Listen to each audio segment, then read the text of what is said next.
সবার কাছে ভালো হওয়ার সহজ উপায়।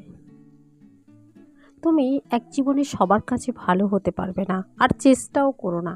এক জীবনে সবার কাছে ভালো হওয়ার দিব্যি কেউ তোমাকে দেয়নি। তুমি বেঁচে আছো তোমার নিজস্বতায়।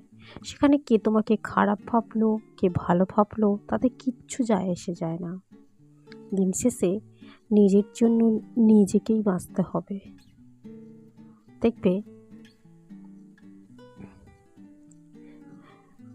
কেউ কখনো তোমার জন্য থাকেনি, আর কখনো থাকবেও না।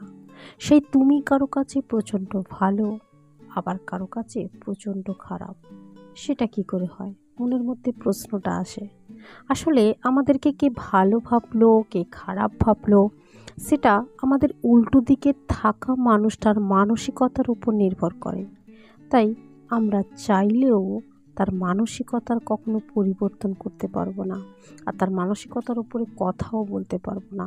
তাই ভালো খারাপের চিন্তা থেকে দূরে থাকাই ভালো।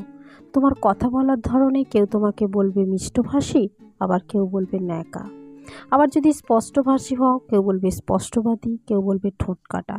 আসলে পুরোটা যে ভাবছে তার উপর নির্ভর করছে।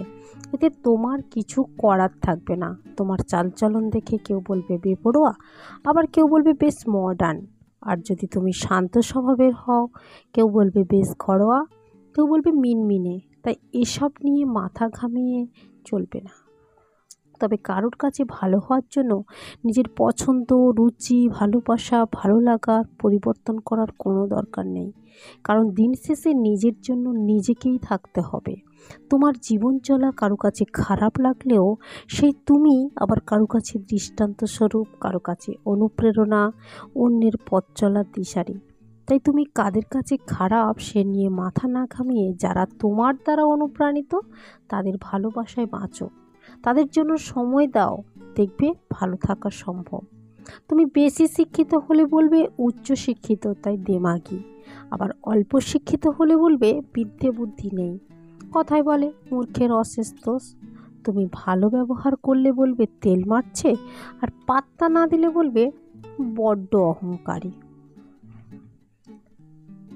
তুমি অযাচিতভাবে সাহায্যের হাত বাড়িয়ে দিলে তোমায় সস্তা ভাববে, আর সাহায্য না করলে তোমায় অমানবিক ভাববে।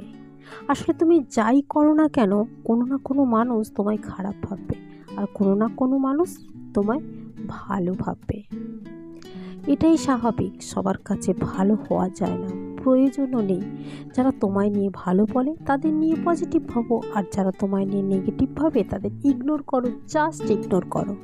দিনের শেষে নিজের কাছে নিজে ভালো থাকাটা খুব জরুরি। নিজের কাছে মাথা উঁচু করে বাঁচতে নিজের শ্রেষ্ঠত্ব লুকিয়ে থাকে, আর এভাবেই ভালো থাকা যায়। ভিডিওটি ভালো লাগলে প্লিজ লাইক, কমেন্ট, সাবস্ক্রাইব করে পাশে থাকবেন। Thanks for watching.